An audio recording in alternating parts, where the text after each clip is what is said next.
Hello, and welcome to the One Question Leadership Podcast.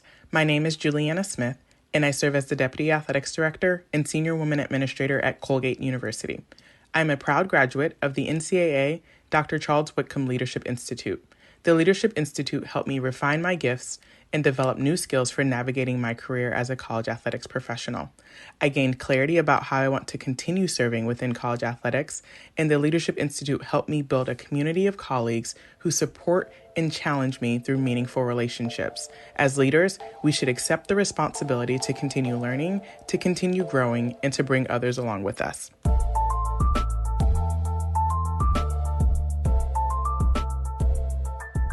Greetings, this is Ty Brown, and welcome to the One Question Leadership Podcast, where we highlight executive and organizational leadership. Be sure to follow us on Twitter and Instagram at 1Q Leadership. Also, be sure to like, subscribe, and review 1Q wherever you listen to podcasts. Our guest today is Eric Nepomuceno. Eric is the Senior Associate Athletics Director of Compliance at UNLV. Greetings, Eric. Thanks for joining us. Hi, thanks for having me. Appreciate it, and I'm glad to be here. Yes, sir. I'm glad you're here, too. Now, you've been at UNLV since 2018, working there with Desiree. You've worked at Northeastern, Stony Brook, Queens College, and spent some time in personnel for the New York Jets. You're also educated as a lawyer. In terms of college athletics, you've been in the industry for almost 20 years, so you're a veteran in the industry, and I'm happy to have you on. There is one nick in your bio, and that's that you went to University of Michigan, but I don't think that will prevent a good conversation between the two of us, right? No, not at all. And, I wasn't aware that you were a Sparty, and I'm glad that I wasn't, because I may not be on here if I hadn't. Hilarious. So think about this. I want you to imagine something. You think about a dinner plate full to the edges with food, right? And you're thinking to yourself, how could I possibly add more food to this plate without either adding a second plate or piling more food on top so the stack of food gets higher and higher? At some point, the stuff will start to fall on the table and you just won't be able to put any more food on the plate. You work in compliance, right? Compliance in general is a very busy, attention to detail, staying educated type of career in college athletics. And now you guys have to deal with name, image, and likeness. So that's basically what I want to talk to you about, is how in compliance do you handle what you guys handle? And I want to start with the first question of, in compliance, right? It's much more than just educating the coaches, staff, and student athletes. But I know that's probably one of the top 2 or 3 things you do, is make sure people are educated on what the rules are. There's liability things that have to do with that too. But what are some of the areas of compliance that you look forward to? And then when you think about it, how do you manage keeping all your food on that plate? Yeah, Ty, thanks for that question. I really appreciate that analogy. I think it's the first time I've heard it as it relates to the compliance industry, and it couldn't be more spot on, right? We're constantly really trying to stay afloat and trying to stay ahead of the game. So, I mean, in terms of, the staple, and you've touched on it, right? Education, documentation, monitoring, and enforcement. That's our gig. Those are kind of the 4 pillars of what we're trying to make sure we're executing on a day-to-day to protect the institution and promote an atmosphere of compliance. But it's so much more than that. I mean, in terms of, what I appreciate and really look forward to in my role is really relationships. I'd like to consider myself a people person. And man, the relationships that I build with our student athletes are some of the greatest and most rewarding to me, just because I'm able to assist these young adults through their journey, right? Through their academic collegiate years, and their journey as athletes. So whether it's going out to a game, and connecting with them on the sidelines, or maybe they're coming into my office and I'm helping them with a waiver, those are how I have impact. And those are some of the ways or some of the things that I look forward to in my day-to-day. I truly believe that that's my role, kind of on that global athletics landscape and that team. And I feel like I have the ability to affect change. Having a waiver pass for a student athlete really changes their experience, right? Whether or not they can get on the field of the court that first year. And so I take pride in when I approach those things. And then the relationships go beyond just our athletes, right? It's the coaches that, we get to sit in and brainstorm together approaches, and really just build relationships because they understand that we need to have the spirit of compliance and they want to follow the rules, but sometimes it's about being resourceful. And then certainly the coworkers, I feel as the compliance department has a unique opportunity to work with a wide scope and a wide range of departments. So whether it's admissions or financial aid or housing, it gives me an opportunity to understand that landscape and then really build relationships with those people. Thinking about name, image, and likeness, right? This is a conversation that is probably too early, but not too late, right, to start in terms of any type of finality of understanding what's going on. But are you, and this may be an in general question about college athletics departments around the country, is the compliance person and possibly the athletics director the primary source of trying to wrap their minds around what's happening? Like, is everybody coming to you? Or tell me about your process of within the department, before you even get to students, within the department, of keeping everybody educated or even yourself educated on what's happening and how you guys do things. Yeah, absolutely. That's a great question, Ty. And I think because name, image, and likeness obviously was tied to NCAA bylaws, the immediate response was, yeah, let's go to compliance and ask them. But as you know, it's much more than that. In January, there was a Department of Justice letter written to Mark Emmert. And so now at the state and federal levels, like this is being evaluated. And as a result, you're going to need the athletic director philosophy and directive in terms of how to approach the situation. Because to your point, there isn't anything definitive and there isn't that line in the sand that's been drawn. So a lot of us are taking not necessarily our best guess, but we are just trying to do what we've always done and make decisions based on, your institution's mission statement, your core values, and student athlete welfare, right? And then from a compliance standpoint, it's all about protecting student athlete, whether it's their eligibility, or really now this opportunity to be an entrepreneur. So yes, coaches have come to us. We are managing based on what we have seen, and really the NCAA has provided guidance in terms of, well, no pay for play, no recruiting inducements, and we know that that can occur. So we're now just relying on institutional core values to help direct us as we make decisions in this space. Yeah, so just more on the plate, more food on that plate. It. Just reading. Like, are you guys having, in terms of compliance? And sorry to put this on you in terms of speaking for compliance in general, but are there webinars and phone calls, and are you texting with people from other schools? Like, how are you guys handling this? Or tell me about the communication amongst colleagues with regard to name, image, and likeness. One of the great things about compliance and the industry is that we're really not competing against each other, and we understand we're all in the trenches together, regardless of what school you're at. And so, yes, there have been several webinars. The conference has led something, and then certainly I got a text group here with a bunch of my counterparts at other institutions to figure out, hey, what are you doing in this space, right? Do you have a forum for that? What does education look like? And so, they're able to share ideas. I'm able to bounce ideas off of them. And again, as you know, sometimes this is going to come down to institution-specific needs and institution-specific concentration areas. So it's not all going to look the same, but the hope is to have some sort of uniformity and conformity across institutions. Yeah, I think it's interesting when you talk about compliance, folks don't necessarily compete with each other, right? Unless you got to tell on the coach cheating and recruiting, which I've heard about in years past. But other coaches, not on your campus, other coaches from other campuses, right? But I think that's interesting. There's a collective education, a collective let's stay on point so we can make sure our campuses in general and the industry are taking care of the people who matter, and that's the student athletes. Let's talk about specifics there at UNLV. What kind of processes or what do you guys have in place there in terms of name, image, and likeness? Because we thought they were going to turn the switch on in January, we actually were well prepared for the July 1 start date. We had a committee formalized last year that was going to handle this, right? Whatever it looked like. And so that committee included myself, a cross section of coaches, student athlete feedback, and then just a cross section of administrators that were relevant to the space, marketing, branding, etc.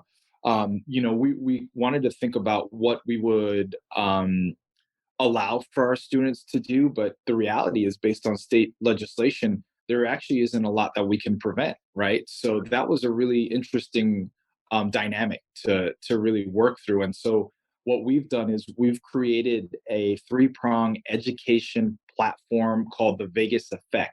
Where we landed was we need to make sure that we're educating our student athletes before they're going out and signing on these deals, right? Because the fear there is that they can get exploited and taken advantage of. And one of the big pillars to the name, image, and likeness space is that athletics can't have any involvement in executing and organizing any of these name, image, and likeness deals for student athletes. So, we have to remove ourselves from the actual transaction of that.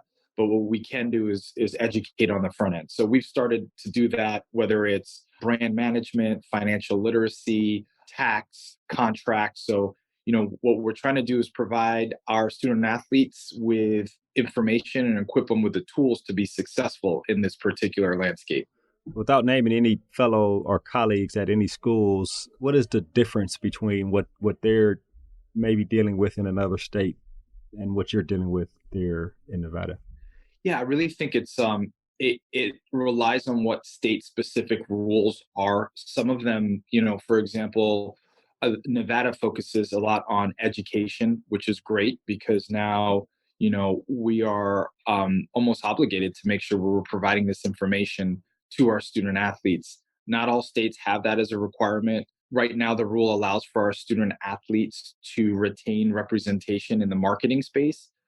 There are some states that are a little bit more liberal and say that they can just retain an agent through athletics, or athletics can be involved. Every state has identified a different area in name, image, and likeness, and there's just so much on that plate alone that it's really hard to figure out, well, hey, where do we start? It's an everything type thing, right? But yeah, the state specific legislations are the ones that kind of will determine how you approach it on your campus, because you have to align with what your state is requiring you to do.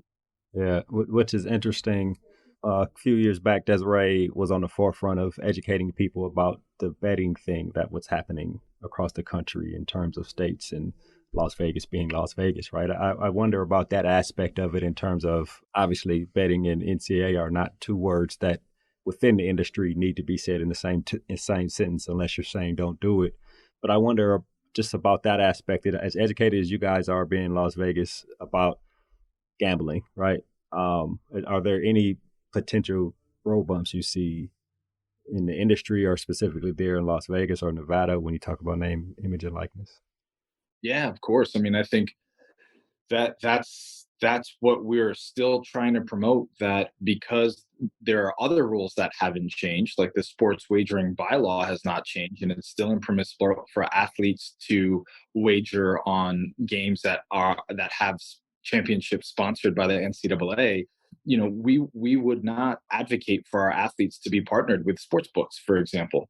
Again, have we crossed that line, and have we seen that test case? We haven't, but we're, again, just to go back to the core values, anything that really has involvement with drugs and alcohol, adult entertainment, sports wagering, these are the things that we would ask our student athletes: consider your long-term brand management. Is this something that you want to be involved with today at the expense of what it could cost you in the future, right? Because as we all know now, this stuff on social media, it doesn't go away, right? So you make one poor choice, you post it online, and it sticks with you. So, one of the things we preach to our student athletes is think about the long game. Don't just think about the first deal or the easy deal, right? Have a plan, think about the long game as you enter this space. Yeah, that's interesting. Gambling could be an issue if someone were to allow it personally, as an organization, as a team, as a campus, and really as an industry. I wonder about thinking further into name, image, and likeness. Have you been surprised by anything? I mean, you said you guys were working on it because you thought it was a January 1 start, so you were educating yourself and seeing how things unfolded, but it has unfolded. Have you been surprised by anything in the last few weeks that you've seen so far? Yeah, I think I've been surprised by two things. One, I thought there would be a little bit more action, so to speak, right? I think obviously you expected, premier Power Five positions to get kind of the first bite at the apple, so to speak. So that doesn't surprise me. I just, I guess, with how prepared we were, and to see how some of these schools are just starting their name, image, and likeness platform, I guess that caught me a little bit off guard.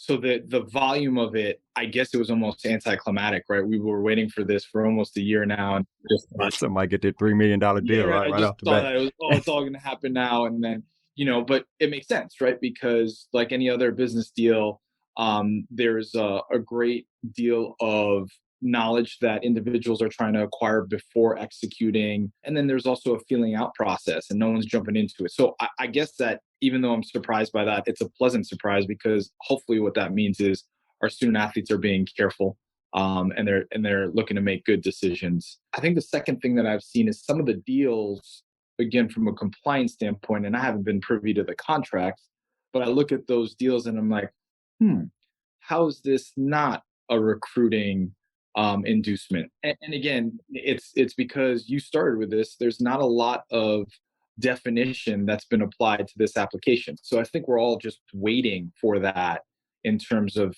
hey, is this going to be considered permissible? And so my guess is that institutions, some of them are slow playing it a little bit, because the reality is we're all still trying to figure it out together.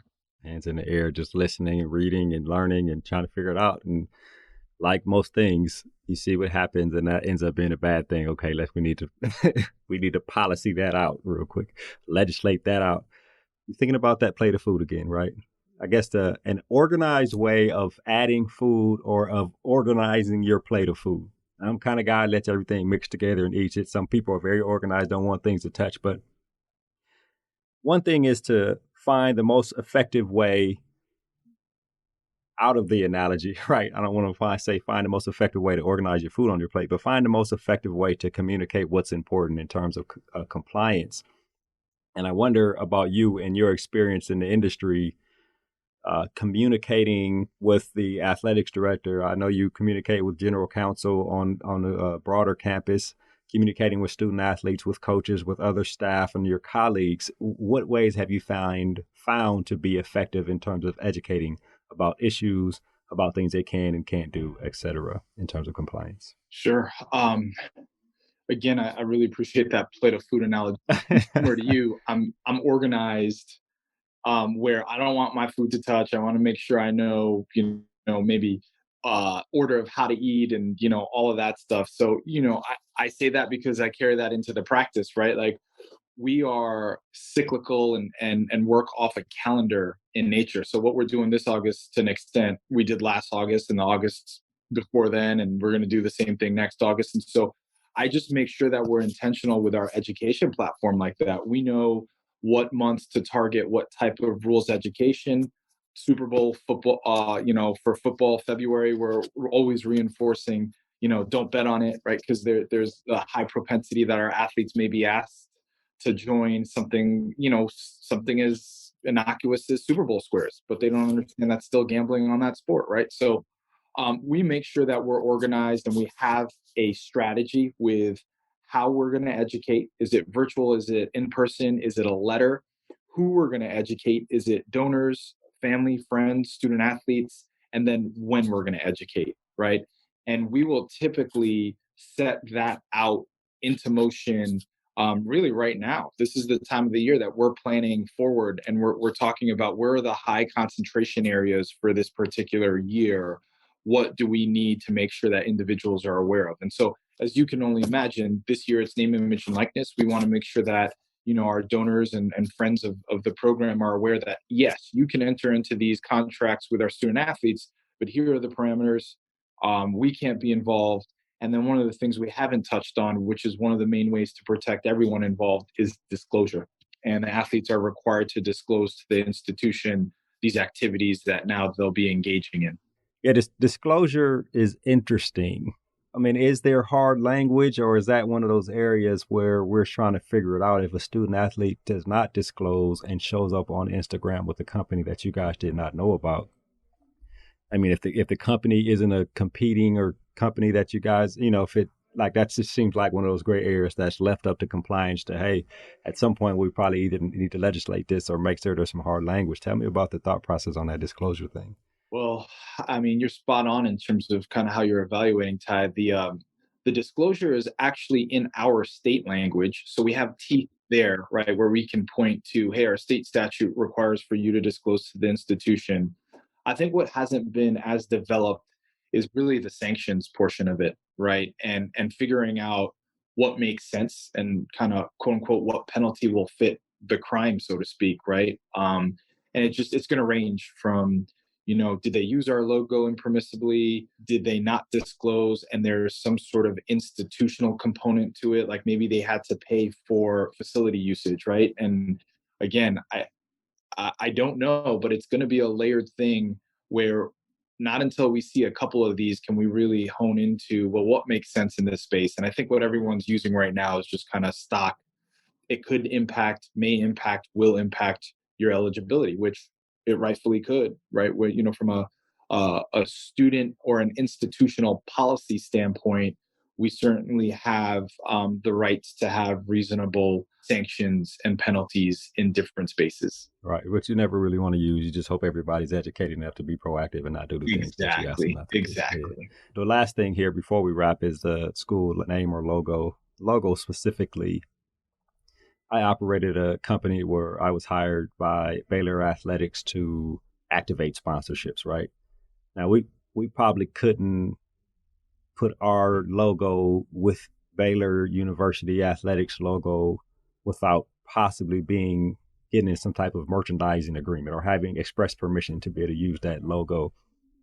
I wonder about that aspect of it, of if a student, say they had the resources to enter in a merchandising agreement, could they then use the logo? And there's a whole bunch of gray areas. So that's one area that popped into my brain. And we talked about it a little bit offline in terms of a merchandising agreement to be able to use the logo in terms of promotions or whatever. So I don't know. Sure. I think every school is taking a different stance, and that's what I've seen across the nation. You have some that are being a little bit more permissive, and then some that are being very restrictive in terms of that's our brand, not yours. At UNLV, we're permissive to the extent that they go through our normal business channels, right? So you're spot on in terms of the licensing component. It's different if a student athlete wants to use the logo in a picture, or wear the logo on a jersey where they are going to participate in an appearance, versus they want to put the logo on a shirt and then sell that as merchandise, right? So they need to license that and then just go through whatever normal business policy our branding and marketing department has. So again, it would be permissible here, but we need the disclosure in order to find out about those opportunities versus finding out that it's been done, right? And then, this takes us back to, then what would the sanction be? Is that a cease and desist? Is that, what does that look like? And the good thing is, I think I would take compliance out of that, because we would just default to, hey, what are our normal business channels there? What's your protocol? How would you handle a third party entity that also is going through that? And we have that in place. So it's something where you don't need to reinvent the wheel. We would just apply it accordingly. All right, which is interesting. Thinking back to that dinner plate, I'm sure you guys in compliance and athletic directors too, and everybody else in the industry is constantly trying to figure out ways to keep food from splitting off the side and keep control of the industry how they need to, so they can provide a successful environment for student athletes. And it sounds like that's what you're trying to do there at UNLV. Eric, I really appreciate you joining us on the One Question Leadership Podcast. Thanks, Ty. It's been my pleasure. That was Eric Nepomuceno. He is the Senior Associate Athletics Director for Compliance at UNLV. And of course, I am Ty Brown with One Question. And keep in mind, the role of a leader is to create and maintain an environment that people want to be a part of. And as always, be better tomorrow than you are today.